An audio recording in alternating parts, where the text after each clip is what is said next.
இன்னொரு நபர் அல்லாஹ்வை மறக்கக்கூடிய நபர், அல்லாஹ்வினுடைய இபாதத்துகளை மறந்துவிட்ட ஒரு நபர், எந்த நிலையிலும் இபாதத்துகள் செய்யாத ஒரு நபர், அந்த நபருக்கு அல்லாஹ் தஆலா சோதனைகளை கொடுக்கின்றான் என்று சொன்னால் அந்த மனிதனுடைய பாவத்தின் பிரதிபலிப்பு தான் அது.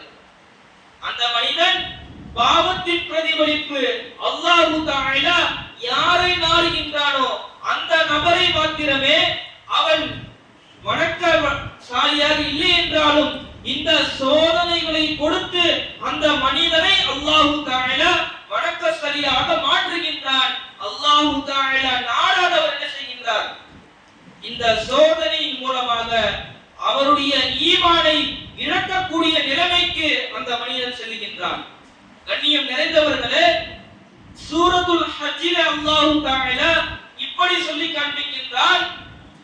சிலர் இருக்கிறார்கள், சில முஃமின்கள் இப்படி இருக்கிறார்கள், அவர்களுக்கு அவர்களுடைய இபாதத் எப்படி தெரியுமா இருக்கின்றது, அவர்களுடைய வணக்க வழிபாடுகள் எப்படி தெரியுமா இருக்கிறது, அவர்கள் தள்ளாடி கொண்டிருக்கிறார்கள். உறுதியான ஒரு வணக்க வழிபாடுகளில் அவர்கள் இல்லை. அவர்கள் எத்தனைவர்கள் தெரியுமா? அல்லாஹ் சொல்றான். அவர்களுடைய கேட்டகரியை சொல்லிவிட்டு அவர்களுடைய தன்மைகளை அல்லாஹ் இங்கு சொல்லும் பொழுது அவர்கள் எப்படி தெரியுமா? அவர்களுக்கு ஒரு நன்மை நடந்து விட்டால் அவர்கள் அல்லாஹ்வை புகழ்கின்றார்கள். அல்லாஹ் தஆலா ஒரு நன்மை அவர்களுக்கு செய்து விட்டால், ஒரு பாக்கியத்தை கொடுத்து விட்டால் அவர்கள் அல்லாஹ்வை புகழ்கின்றார்கள். அதே மனிதனுக்கு ஒரு துன்பம் வந்துவிட்டால் அவன் அல்லாஹ்வை மறக்கக்கூடிய நபராக அவன் இருக்கின்றான். இதுவே மிகவும் நஷ்டமானது என்பதாக அல்லாஹ் தஆலா சூரத்துல் ஹஜ்ஜிலே சொல்லுகின்றான். அப்போ ஒரு மனிதன் அல்லாஹ் அவனுக்கு ஒரு பாக்கியத்தை கொடுக்கின்றான், அந்த பாக்கியத்திற்காக அல்லாஹ்வுக்கு நன்றி செலுத்துகின்றான். அந்த பாக்கியம் சில நாள் கழித்து சென்று விட்ட பிறகு அந்த மனிதன் அல்லாஹ்வை மறந்து விடுகின்றான். அப்படிப்பட்ட மனிதர்கள் யார் தெரியுமா? இபாதத்திலே ஒரு முழுமையான உள்ளம் இல்லாதவர்கள், இபாதத்திலே ஒரு ஸ்ட்ராங் இல்லாத மனிதர்கள் என்பதாக அல்லாஹ் தஆலா சொல்லி காண்பிக்கின்றான். இதை சொல்லிவிட்டு அல்லாஹ் தஆலா சொல்லுகின்றான், அவர்களுடைய கை சேதம் தான் மிகவும் வலிமையானது என்பதாக சொல்லுகின்றான். அப்போ கை சேதத்திலேயே மிகவும் கொடியது எது? அல்லாஹ் ஒரு பாக்கியத்தை தந்து அந்த பாக்கியத்திற்கு அல்ஹம்துலில்லாஹ் சொல்லிவிட்டு பிறகு ஒரு துன்பம் வந்துவிட்டால் அதே அல்லாஹ்வை நாம் மறந்து விடுகின்றோமே, இதுதான் கை சேதத்திலேயே மிக பெரும் கை சேதம் என்பதாக அல்லாஹ் குர்ஆன்ல சொல்லியிருக்கிறான். அப்போ கண்ணியம் நிறைந்தவர்களே, நாம் துஆ செய்கின்றோம், அல்லாஹ்வுடைய அந்த இபாதத்துகளை அதிகமாக செய்து கொண்டிருக்கிறோம். இந்த நேரத்தில் பல துன்பங்கள் வரலாம். ஒரு சஹாபி ரசூலுல்லாஹ் இடத்துல கேட்கிறாங்க, யா ரசூலுல்லாஹ் ஸல்லல்லாஹு அலைஹி வஸல்லம் அவர்களே, நான் உங்களை மிகவும் உயிருக்கு மேலாக நேசித்துக் கொண்டிருக்கிறேன். அப்போ சொன்னாங்க ரசூலுல்லாஹ், உண்மையாவா? ஆமா யா ரசூலுல்லாஹ்.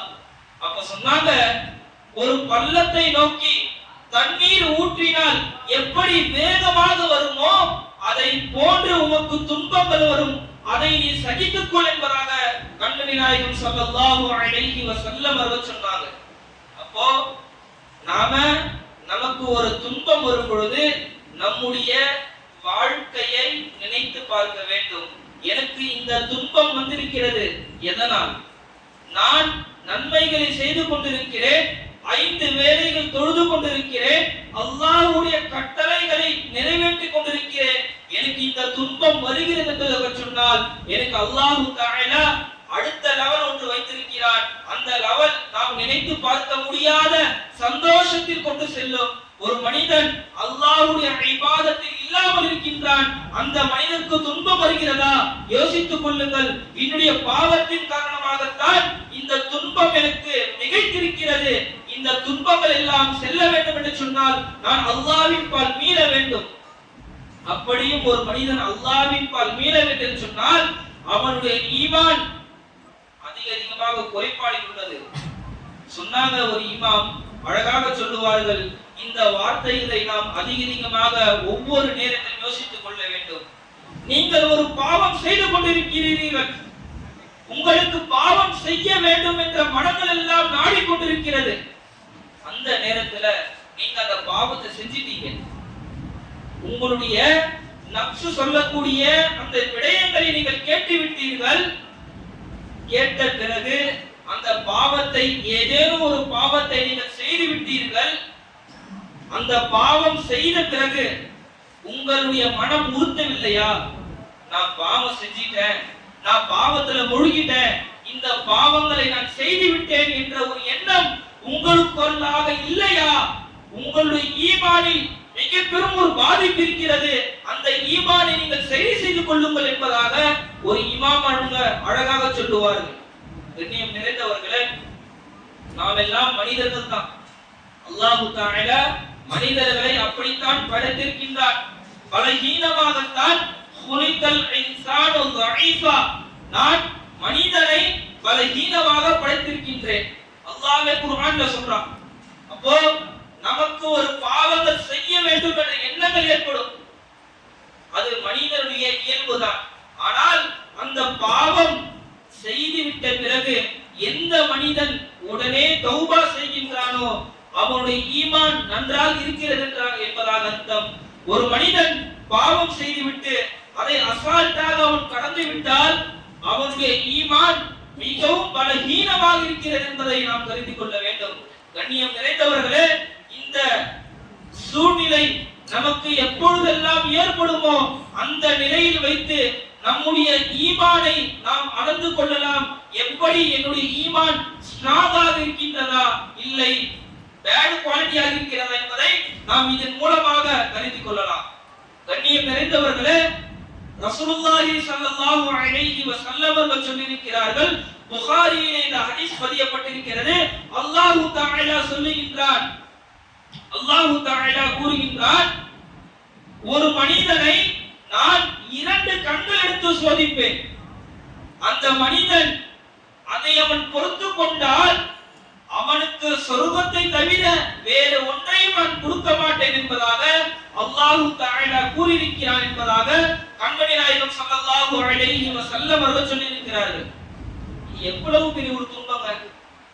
நாம இந்த ஸ்டேஜ் பார்க்கும் பொழுதே நம்மால தாங்க முடியல.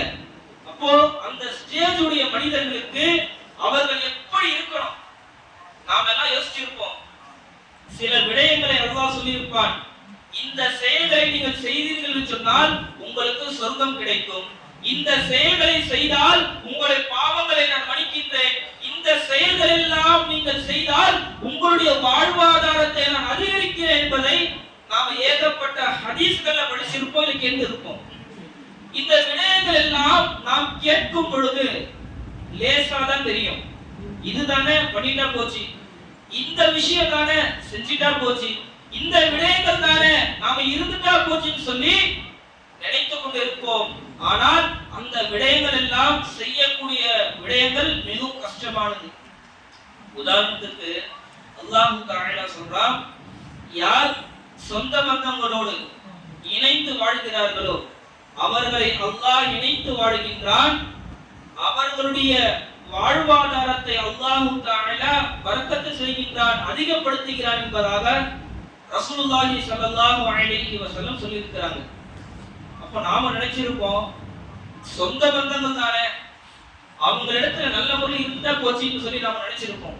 ஆனால் சில சொந்த பந்தங்கள் செய்யக்கூடிய அந்த டார்ச்சர், சில சொந்த பந்தங்கள் இருக்கக்கூடிய அந்த முறைகள் நமக்கு பிடிக்காது. அவர்களுடைய ஆக்டிவிட்டிஸோ, அவர்களுடைய பேச்சோ, அவர்களுடைய முறைகளோ எதுவும் நமக்கு பிடிக்காது. அவர்களிடத்தில் மாத்திரம் இருந்தா பிரச்சனை இல்லை, அதை நமக்கும் கொண்டு வந்து நோண்டுவாங்க. இந்த பிரச்சனைகள் எல்லாம் உள்ள இருக்கு. சொந்த பந்தங்களிடத்துல ஒற்றுமையாக இருப்பது என்பது மிக கடினமான ஒரு விடயம்.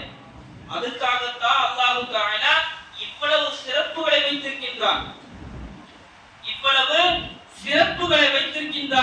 அந்த விடயங்கள் எல்லாம் நாம் காதில் கேட்கும் பொழுது லேசாகத்தான் தெரியும். அதை நாம் நடைமுறையில் படுத்தும் பொழுது மிகவும் கடினமாகத்தான் இருக்கும். கண்ணியம் நிறைந்தவர்களே, அதான குர்ஆன்ல அல்லாஹ் தஆலா சொல்றான், நீங்கள் சொர்க்கத்திற்கு போக வேண்டும் என்று சொன்னால் லேசான முறையில் போயிடலாம் நினைச்சீங்களான்னு சொல்லி கேட்கிறாங்க அல்லாஹ். இதுதான் விடயம். அல்லாஹ் தஆலா கூறக்கூடிய எல்லாமும் நமக்கு லேசாகத்தான் இருக்கும். ஆனால் அந்த விடயங்களில் நாம் பொறுத்துக் கொள்ள வேண்டும். எத்தனை துன்பங்கள் வந்தாலும் பொறுத்துக் கொள்ள வேண்டும். அதுதான் உண்மையான இபாதத்துகள் கூட.